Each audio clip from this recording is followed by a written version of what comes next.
Hello punters and welcome back to another Saturday Racing preview. Of course, this video looking at the Oaks Day tomorrow at Flemington, so the third day of the 4 day Melbourne Cup Spring Carnival. So really looking forward to getting stuck into the meeting. Obviously, got to just start off the video with a real good appreciation for all of you, the guys that potentially watched the last video. But unbelievable, really. I had 500 views on the preview of the Melbourne Cup, and then also had nearly 2,000 views on the runner by runner guide. Absolutely incredible. I can't believe never in my wildest dreams that what I thought of I would have had a viewing like that. So I really appreciate each and every one of you that potentially watched that video and have stayed on to watch this, and also the subscribers are gone up quite a lot in subscribers. So I really appreciate all you guys that are jumped on and are supporting me on this channel. So I really appreciate that a lot. Hopefully we can find plenty of winners. We did okay on Cup Day. Obviously just had the couple of winners, but Exhilarate's the best bet. Getting up in the last at $8 was a real highlight. Really did finish the day off really nicely. So hopefully plenty of you out there found that one. I know that there's a fair few on social media that gave me a message, with some appreciation towards that. So, that's sort of what I do it for in a way. I like to be able to find some things at good prices for you guys out there, but also, like I said, there's other people have messaged me in the past or commented on videos saying that they've backed something because I've made a good case, a good push for it at odds or something, and that's what this video is all about. So I mean, it's about me giving off my knowledge on each runner, giving a push towards certain ones, and then you guys can just make up your own mind from there. So if you are new to this video, obviously subscribe if you are new. I'd really appreciate that. I'm going to be uploading again ahead of Saturday for Stakes Day, and then I'll basically keep going until I'll probably about the end of December. I'd say I'll probably have a break around Christmas, New Year's time, I think, and then I'll get going again sort of later in the summer. So I will have a bit of a break, so apologies to any of you guys that like to sort of follow your racing over summer. I just want to have a bit of a spell, get myself reset, ready to go ahead of the autumn preparation. So we're going to go through each race on the program. So if you are new here, I'll go through each race, pick out all the runners, talk about each race, and hopefully you find plenty of winners. So also remember to comment your thoughts down below. Who are you backing in the Oaks in particular? I want to hear your thoughts. But then also in general, any race, you can let me know down below what you're liking. So, without any further ado, we're going to get straight into race number 1 in the program, and it is over 1,700 metres, benchmark 70 to kick off the proceedings on Oaks Day. Look at the speed map. Look, I'd say that Night Witches and Oceans 13 will probably be the leaders. I'd say Tragic might also roll forward from barrier number 3. Charlie Rose might get prominent from barrier number 2 as well. So, a couple of those horses off those inside barriers, I'd suggest, will be showing a bit of pace. Look, I try to look around number 2, November Dreaming here, but I found it pretty hard to go against. I mean, it was a really good return to first up. Obviously, I really love that performance at Geelong over the 1,400 metres. She was really strong winning that race there. Beat Just Jake and Lady Cage by 2 lengths. So it was benchmark 64. But look, she showed last preparation. She's got plenty of quality about her, and she's got a fair share of ability. She obviously, I mean, looking back at some of her form, she's a third behind Gamekeeper over the 2,000 metres. Reads quite nicely for a race like this. So obviously that was over 2,000 metres. So I think she'll only get better stepping out of trip here. She's got to carry 6.5 kilos, which is a decent weight pull, but I just think that she's quite far and away better than most of these horses tomorrow. So she's my on top selection, number 2, November Dreaming. The other one I don't mind, obviously, Charlie Rose. I thought this horse won really nicely at Warrnambool last time out on the soft surface over the 700 metres. It was a dominant victory. Didn't really face a lot. I mean, the form out of that race hasn't been extremely strong by any stretch of the imagination, but she showed last preparation that she does have a fair bit of ability. I mean, she finished 4th in the SA Oaks. I believe that race was over the 2,500 metres. Yep, that was the one, by Realm of Flowers, and second the start prior to Lion Share at Tarango at the 1850. So leading into that, she didn't have very strong form, but that was a really good run, and suggests to me that she obviously will want a bit further, but the fact that she resumed and won so nicely first up is a good sign going into this, and she's really well drawn with Karen McAvoy in the saddle. So that horse goes in for second. In the third, I did think Palumbo was a bit over the odds here at the number 3 at the $21, and first up performance was nothing too much to shout about behind Chief Old Tony and Cyclone Sally, and that form hasn't been extremely strong out of that Pakenham race. But looking back last preparation, she did finish third by Miami Bound and Vegas Jewel. Obviously, Miami Bound, the Oaks winner of last year. So, that was of this time, not this time last year, but it was just before that. It was in the, what race of that? That would have been the, to test my memory here. That would have been the Wakeful, I'd say. No, not the Wakeful. Anyway, regardless, Miami Bound obviously went on to win the Oaks after that, so that the form line is quite strong, and she turned out to be quite a good horse as well. So um, this horse got out over the mile last preparation, won nicely there. So I was plenty of suggestion this horse could run pretty good over the 700 metres second up here for me. So well over the odds, goes in for second. And then in for third, I've got number 6, Tragic, who rarely runs a bad race, and I think should be right in the finish. Has had two decent runs so far as preparation. Comes out of that same form race as Palumbo as well. So at $8 probably isn't the worst shout. But look, very keen on November Dream in the first. Looks pretty hard to beat for me. So it goes on top. Ahead of number 7, Charlie Rosen for second. In for third, I've got number 3, Palumbo. I thought it was well over the odds. Probably worth a good each way play. And then number 6, Tragic, goes in for fourth. Other chance race, look, Perennial's always been building quite nice this preparation. And probably I could see it being the finish. I don't think it's going to win, but only just narrowly got over the line last time out. A heavy track over 2,025 metres. Comes back and trip back onto the firm going. So yeah, a little bit of query there, but I mean, Peter Moody can always make it happen at the $21. And Sabre Princess was pretty good winning at Ballarat last time out, beating Designs, who's was odds on favourite on that occasion. So managed to hold that horse out at 7 and is paying 7-1 here. So they're probably not too bad options at the each way price. And Ocean's 13 obviously coming well back in grade. Just the 62 kilos a decent weight pool to be able to carry in this one. Move on to race number 2 now, and we got the Dalawi Stakes over the 1,000 metres. And, obviously for the 2-year-olds here, looking at the speed map, quite a lot of these are on debut, but we can obviously know from debut performances that Fake Love and Butter Blonde, they rolled forward in both of their first up runs. Mortal Witness on its debut run also was sort of around midfield. So I think that, basing off the jump outs and the trials that I've seen, well, not the trials, the jump outs that I've seen, Dosh should probably be rolling forward. I think I mentioned that on Saturday, was scratched and saved this one. I think Desired might also look to roll forward from the McAvoy yard. Although, I mean, when it did run at Murray Bridge, it was sort of back in the running and came on from towards the back. It was a pretty good performance as well.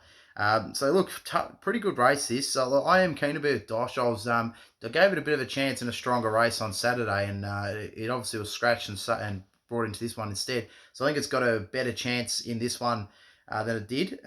So I'm going to have it on top. Or maybe, no, sorry, I think it was Tuesday, actually, that this horse was set to run in. So my apologies. But so Dosh, yeah, look, I think is really well suited here. It doesn't look to be a stack of speed, considering it's a 1,000-metre dash. I think this horse should be right up to the front and give him something to catch. She looks to have a fair bit of toe on her. Looks to be quite a speedy galloper. So I think she can run well here on debut. So she goes on top for me, ahead of number 1, Fake Love, who was really good winning at Caulfield.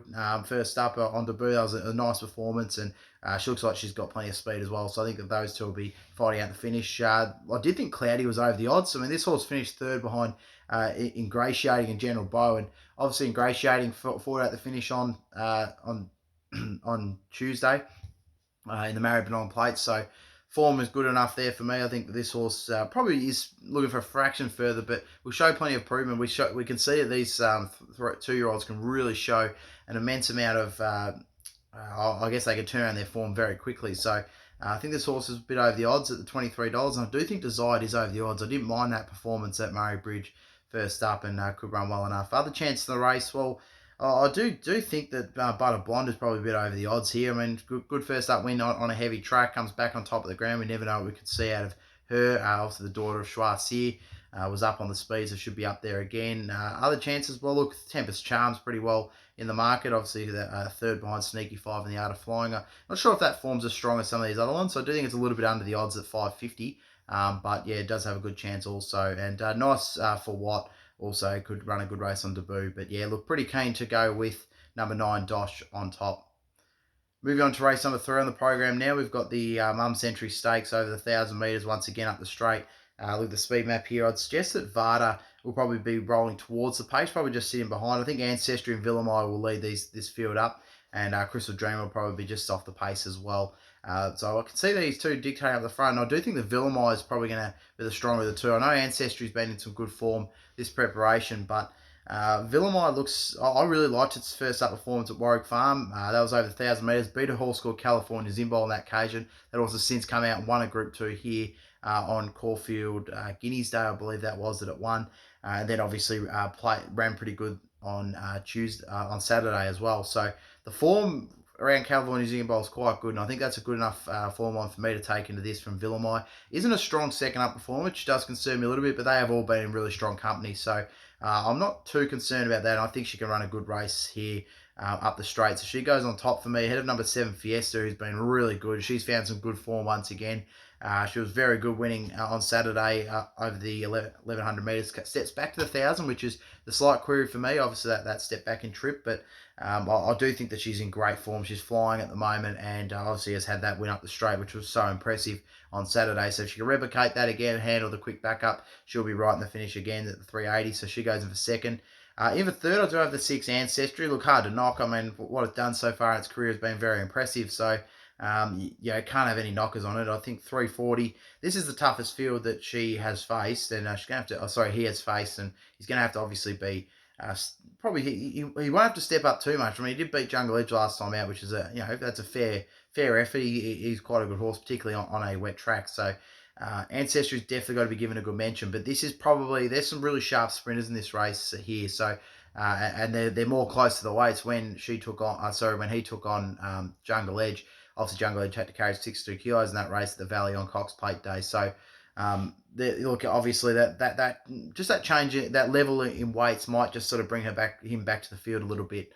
And look, Varda's, I've got to be giving Varda a mention as well. Obviously, this horse was really good last preparation, and sorry, not last preparation, but it's only had a short spell since its last run. That was back on the 19th of October, so it's had just a few weeks off. That was back on the 15th of August. It had a trial on the 19th of October at Hawkesbury. I must concede I didn't see that, but beat Lesage in a trial there. So nice little tick over. Last time it raced, it beat Master Crusade on heavy track, so...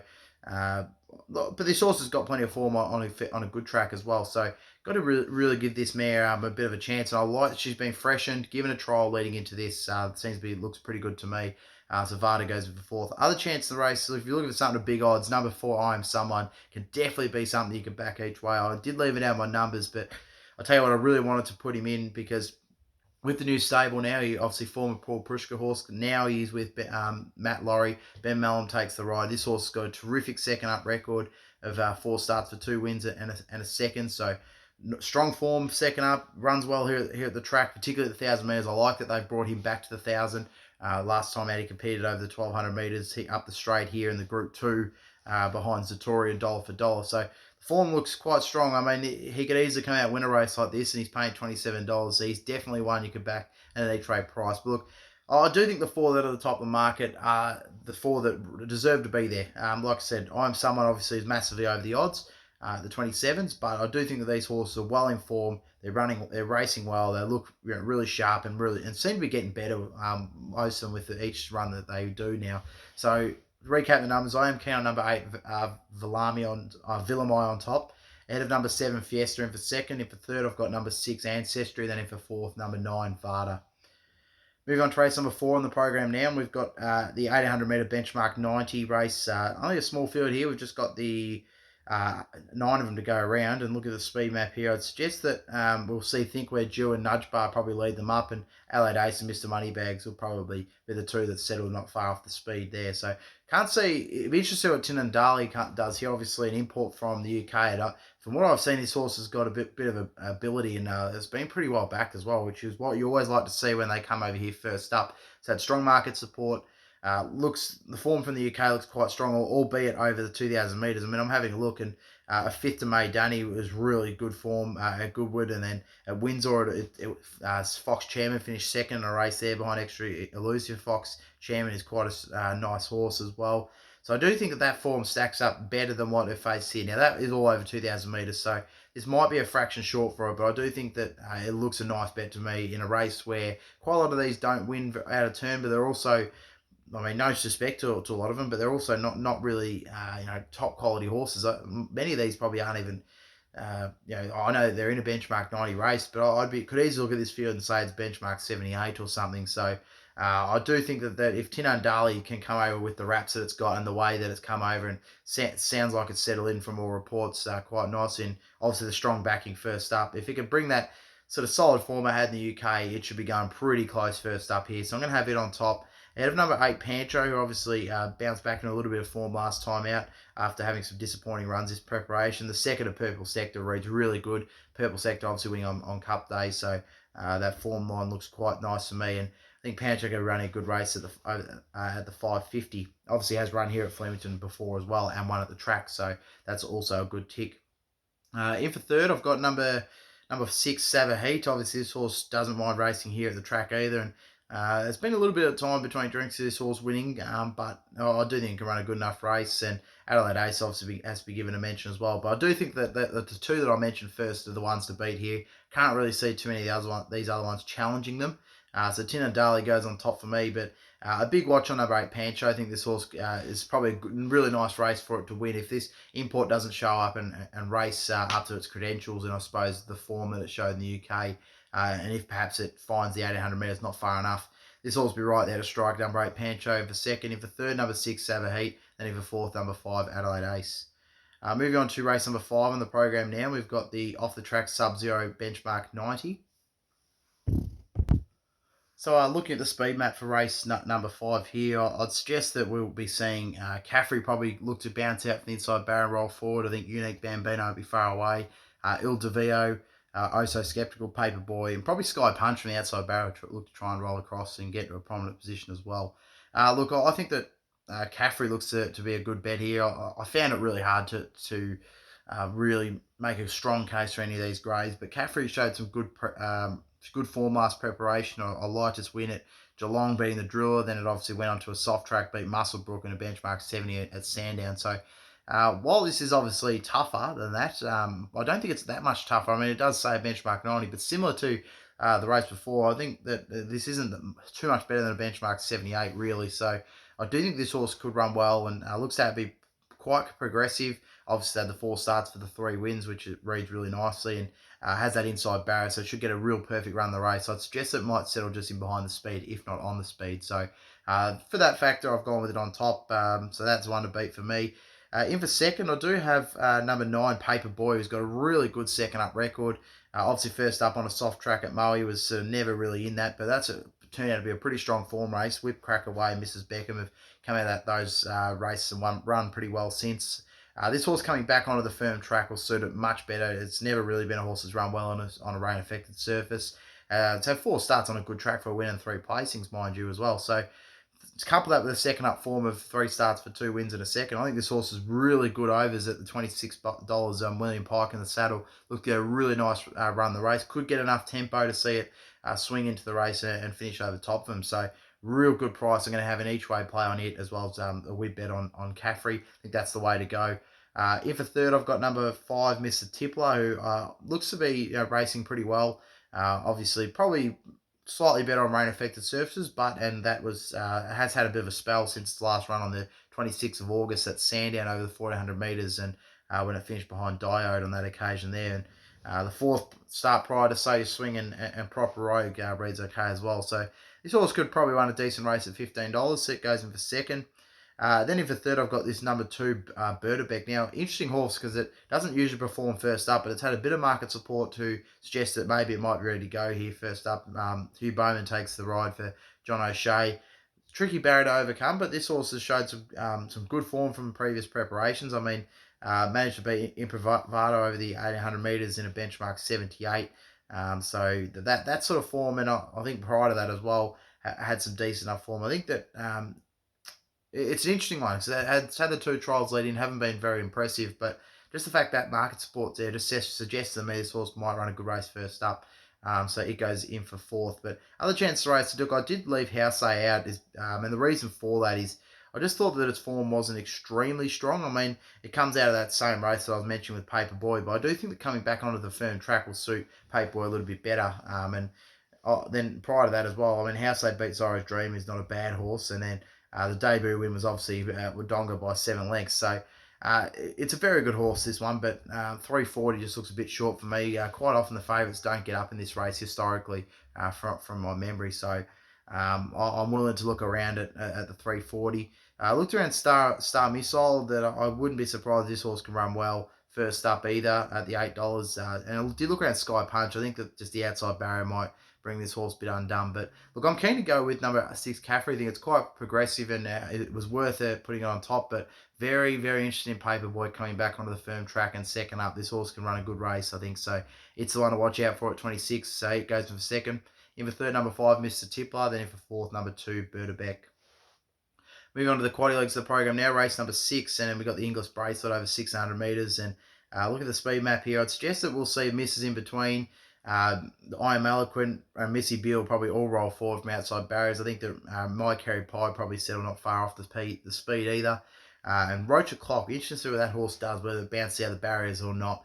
I would like to see it try and settle in midfield and get a wind into the race rather than go to the back like it has done its last couple of starts. And could be seeing it go a bit closer if it can do that. And if it can do, I think it's hard to beat number 5, Roach O'Clock. I'm keen to stick with her. I've always been a big rap for her, and I've always thought she had plenty of ability. She hasn't come back too well this preparation, but I didn't mind her last start performance when she was beaten by 3.3 lengths by Emeralds and Graceful Glamour. Graceful Glamour obviously has come out and run pretty well since again. So the form is good enough for me with her, and I think that third up she will relish and run a much better race, and I think she'll really appreciate the long straight of Flemington, be able to wind up and get into her work. She gets the perfect barrier, so she really has no excuses. So I think that if she's going to win, it's going to be tomorrow. So she goes on top ahead of number 3, I Am Eloquent, who finished a real nice second behind Sovereign Award last time out at Moonee Valley. I thought that was a really good run, and similar run here, could see it run well, albeit that wasn't a rain affected surface, which this horse does tend to run better on. But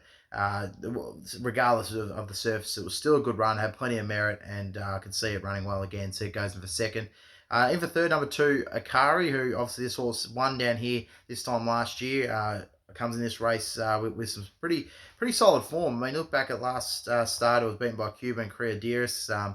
Obviously, Creadeiris was quite a boom horse, and prior to that, Creadeiris and Zakat, and Zakat was only narrowly beaten at Randwick on Saturday. So, look, Curry's form's good enough, and maybe coming to Flemington just might bring a bit of form back to this horse. So, it strikes good enough race, could run well. And number 1, Missy Beale, a bit over the odds at $21 here. I think this horse is coming back onto the firm surface and back in trip as well from the 2,000 metres will really suit it nicely.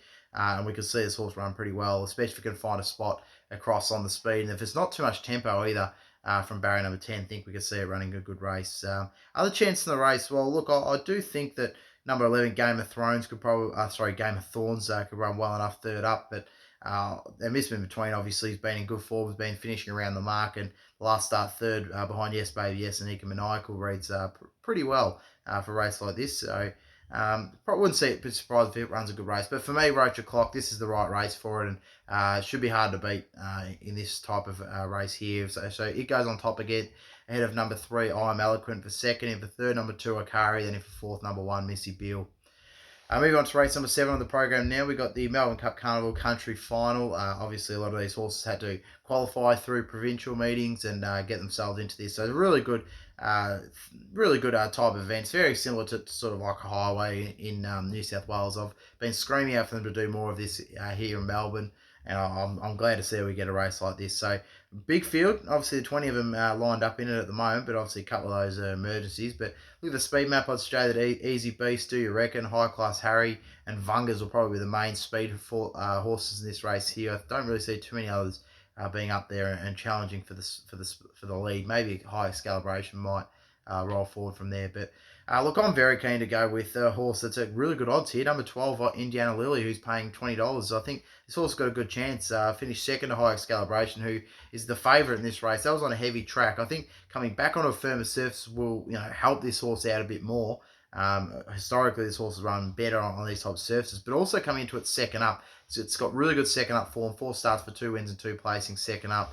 And it looks to get a really good run in the race from barrier number 7. So I think this horse is well over the odds, just considering it was only beaten narrowly by the favourite last time out, High Excalibration, who actually is $11 now, has come out a touch in the market. But regardless, still think it's over the odds and worth putting on top for me in what is a tough race. In the second, I do have number 4, Kapumpich, who is now the favourite at the $8, been spec'd in the market. Finished second at Palanco last time out. I think that gets a slight weight swing. It does, gets 2 kilos in its favour, which I think is good enough to overturn the tables on Palanco. We'll appreciate a track like Flemington, plenty of time to wind up, so it goes with the second. Either third, I've got number 2, Blinder, who has really struck a bit of form now, and if it gets a solid enough tempo, this horse could run well here. Obviously, second last time, won last time at Hamilton. Prior to that, beat High Class Harry, came out and won again, and then finds itself in this race as well. So Blinder probably has the class of this field. I think it's probably one of the better horses in this race at his best, but it's just an interesting query on if he does, but he usually runs pretty well here at Flemington, and I suggest that with his form, and if you can get that tempo from barrier number 18, he should be able to wind up from the back and be chasing on hard late, so it goes in for third. Then for fourth, I do have number 6, High Calibration. Got to have it in the numbers, I suppose. Obviously, did beat Indiana Lily. If I'm going to put Indiana Lily on top, I've got to put this horse in as well to respect to the form lines. Third, the start prior on a heavy track at Pakenham on is the Barben, and Metronome has been reading quite good as well. So it goes in there. But other chances race, look, there really is quite a lot of them. I mean, Lord Markle is probably a bit of a chance behind Ruby Sky. Ruby Sky comes in this race here as well. Piero Bell has a bit of form, but look, for me, De Niro obviously was very keen on it last time out on a heavy track, but I do concede this horse probably a bit more of a wet tracker. So look, yeah, it's a very tough race. That's why I've had a bit of a throw at the stumps with number 12 Indiana Lily at the $20. I think it's worth putting on top and having something small each way on it. But it's not really a race I'm that keen to bet on. It looks pretty difficult to me. Anything usually is with $8 a field. Moving on to second. I have got number 4, Kapumpich, a favourite. In the third, number 2, Blinder. Then in the fourth, I've got number 6, High Calibration. Other one, Easy Beast, probably is the one that probably is worth a little bit of mention that could be worth backing. Moving on to the main race of the program, the one that you guys all clicked on this video for. Hopefully you're still there. Otherwise, I will probably put down whereabouts this video is, this part is in the video, just so that any of you can just skip straight up to it. But obviously 2,500 metres, the Oaks. Got the 14 horses in the field at the moment. Look at the speed map. I'd suggest that Star of Eden and Touch Goddess will probably lead this field up. I think Biaki will be just off of him, off the inside barrier from there. Valancolis will probably be the other one that'll probably roll up and tuck just in behind the speed. But just have quite a sort of genuine tempo. I don't really see them going too hard in this race here. And some of the back marks probably won't want to get too far back. And some of them are some of the favourites. And that's why I think if Personal can roll forward, I think this horse will be hard to beat. Obviously, finished second on Saturday behind Victoria Key, been a key form race leading into this. Quite a few of these are coming out of that, and quite a few of them are coming out of the Wakeful as well. So this horse obviously was really good on Saturday, finishing second.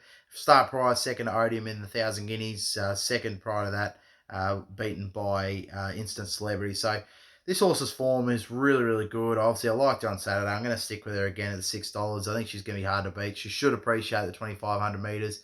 I think she's going to be right up her alley. She's going to be hard to beat.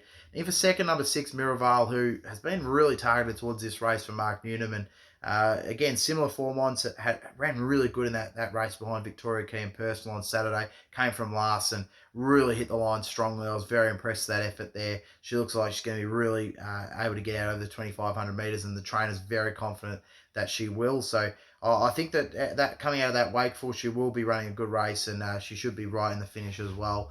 And obviously Mark Newnham's got a good record in this race as well. He's had 3 runners for 3 placings, so he'll be hoping to go one better this time around. Montefilia goes in for third. I just think she's way too short, the $1.80. Does she deserve to be favourite? Yes, of course she does. But I probably think she should be more around that $22.60 mark. I mean, she was obviously very good beating Lions Raw in the Spring Champion. She looked good hitting the line there, finish over the top. But it can also be a bit deceiving when horses come from the back and fly over the top. You automatically think that, they're going to be get over 2,500 metres just fine, but it doesn't always work out like that. And very similar to what I said in the Cup with Very Elegant, I just suspect this horse has maybe come to the end of its preparations. It's had 5 starts already. A few more of these have sort of had just the 3-4 starts and are building their way into this, whereas she's been up for a little bit of time, and she's run her races so far. From what I've seen, she's running 2 Group 1s and won them both. Obviously, the flight over the 600 metres, 2 starts back in the Spring Champion over 2,000 last start. So look, she's obviously got a lot of ability and a lot of talent, and I'd be shocked if she wasn't top 3, but I just don't think she's worth the $1.80, and I think she's way too short for that, especially when I can put a couple others on instead of her. But Touch Goddess was one I had in for fourth. A good each way chance here. I think this horse really well bred to be able to get over the trip. This horse only finished third, beaten behind Victoria Key and Personal last time out, and actually beat Miraval home and finds herself double the price. So Can't really figure that one out, particularly considering it's going to get an easy time in the pace again. I don't think they'll be going in an extremely strong tempo. So I expect this horse to stay the trip and be somewhere around the mark towards the end. I do other chance of the race. I do think that Star of Eden and Yatton, Michael Moroney's two horses definitely have two good chances. Yatton, I know that Michael Moroney's spoken pretty highly about this horse as well. Comes out of the ethereal form race, but prior to that, fourth in the Oaks trial reads pretty good. Usually the Oaks trial is a good form race coming into this as well as the Wakeful. They're usually the two that you want to be following. So I'm happy to say that with the blinkers coming off as well with Yatton, that it could be a chance as well. Star of Eden hasn't missed a place yet in its career.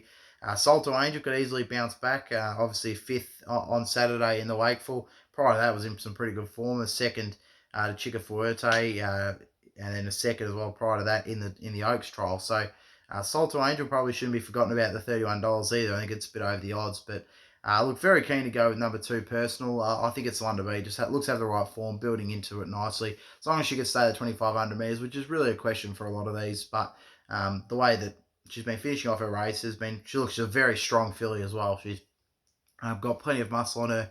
And I think that she could train up nicely and really go close in this one here. So she goes on top for me. Head of number 6, Miraval, for second. In for third, number 1, Montefilia. Then in for fourth, number 4, Tight Goddess. Moving on to the final race of the program now, race number 9. And we're looking at the Red Roses Stakes over 1,100 metres. Really good race to finish off the program. I really like this one up the straight. Looks to be a lot of pace. Marbusha, either or, Bella Nipotina, Let's Be Glam, Zushine, River Knight, Mildred, Chianti, Maha, Written Beauty, they all go forward. So there's going to be a lot of pace put on in this race here. And I think it's going to set up really nice for number 4, Minaj. I think that she's a bit over the odds here at the 750. I've liked her a few runs so far as preparation. I mean, look at the form of it as well. A third last time out to September run. Maha was also in that race there. Third to September run, Swats at the start prior. Just looks a bit of the perfect form for me with September run coming out and winning the Coolmore Group 1 race. So I'm going to be sticking with that form there. So it goes on top. But what is interesting about it, I'll just make a quick mention, is that obviously Maha then finished behind Lamex Carnival Twain's Express at Moonee Valley, could come back here and run a much better race. But I'll get to that in a second because Minaj's on top. But in for second, I've got number 1, Let's Be Glam, who comes out of similar form races there. Swats that Montesira last start at Caulfield. And the start prior to that, it was fourth, only just narrowly beaten home by Minaj in that race there behind September Run and Swats that. So the fact that this horse is 35 to 1 is ridiculous. I mean, that's staggering to me. I like that's going to be coming back to 1,100 metres from the 12. If it can run how it did 2 starts back over the 1,100 up here at Flemington, it could run a good race here. And I think 30'5" is way over the odds. Third up, has that fitness now and should be running a big race. So they're the two that I'm keen to back. Number 6, Written Beauty, goes in for third. Obviously, she looks to be a really, really high-class horse, and the way she put them away last time out at Moonee Valley was ultimately impressive, and the start prior at Canterbury. But this is her hardest test. She comes up the straight. I do think she's a horse that can handle anything. She looks to be a real good professional, but $2.15 is way too short. There's no way I could chime into that with the fact that she's got to really step up in class now. This is a really solid race for the fillies and mares in this final race, and she's got to be right up to her A game to be able to beat these. And $2.15 is a bit over for me, but other chances in the race, also that was in for third. Then in for fourth, I've got number 9, Maha, who I do, like I said, comes out of those similar form line. The second behind September Run, 2 starts back, reads really well. So I'm willing to stick with that. $26 is stupid about it as well. You could easily have an each way bet on it. Other chances of the race, Kylie Discreet, obviously comes around with some similar form lines. Third behind Lomax Carnival Twain's Express, actually beat Maha home last time out. And also has form behind Swats that. Was a long way back from it, but still has that form there. And then also Bella Nipotina also looks a bit over the odds at $12. So as you can see, there is plenty of horses that I think are good chances to win the race. So as such, I don't think you could take the $2.15. And that's why I've gone with number 4, Minaj, on top. To beat number 1, Let's Be Glam, in for second. In for third, I've got number 6, Written Beauty. And then in for fourth, number 9, Maha. Now, best bets of the program. So my best bets of the program, look, I've gone race 6, number 5, Roach O'Clock. I think this is her race. If she's right up to sort of her standard that she's been showing over previous preparation, she should be winning this race. So she's my best bet of the program, race number 6.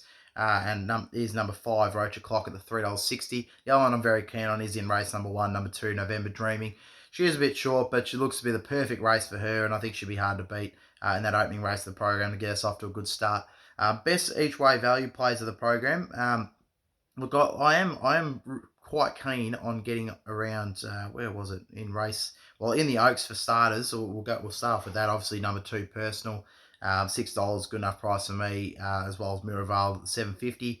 The other one that I like comes in the final race of the program. Number 4 Minaj, a good price $7.50. Also with a good each way bet on number 1 Let's Be Glam, who $35 is just absolutely stupid price for this horse, to be honest. So I think it'll be running way better than that price. So, and probably it's a good chance to win. So couldn't ignore it. But that's my preview and my tips for the racing tomorrow at Flemington on Oaks Day. Hopefully you enjoyed it and you have enjoyed the videos so far. Really appreciate it. Obviously, go and check me out on social media if you haven't already done so. I'll be posting all these tips, quaddy selections and whatnot, and also tips from different tracks. Probably tomorrow I'll just be focusing on Flemington, but on Saturday I'll be back to posting tips from other tracks around, and it's worth following because yesterday at Doomben, obviously I had 5 tips up for Doomben yesterday, 5 winners, one at $17 as well. So really, if you do have social media, it is worth giving me a follow on there just to keep an eye on that content there. So C-Lane_racing tips on Facebook.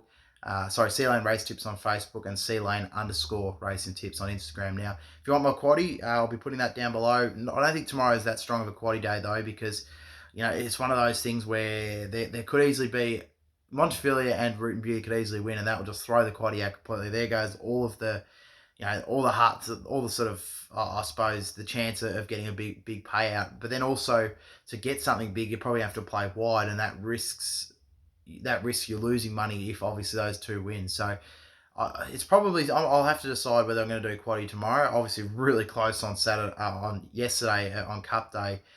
Still spewing off. Went the Wild Crow, the Wild Vixen in the second last before I got chased down late by Liar, which I didn't mind. But then Rich Hips just grew an extra leg. It absolutely flew over the top of him and destroyed the quaddie, which was very devastating. But that's how it goes sometimes in punting. So anyway, thanks for joining this video. We won't talk too much about that. We're all about getting some winners and moving forward into this carnival. Hopefully we'll see plenty of good racing tomorrow. Obviously not the strongest program, but regardless, there should be plenty of winners, and hopefully there's some good races as well. So thank you for tuning in. All the best. Have a great weekend, and I will see you very soon for the stakes racing preview.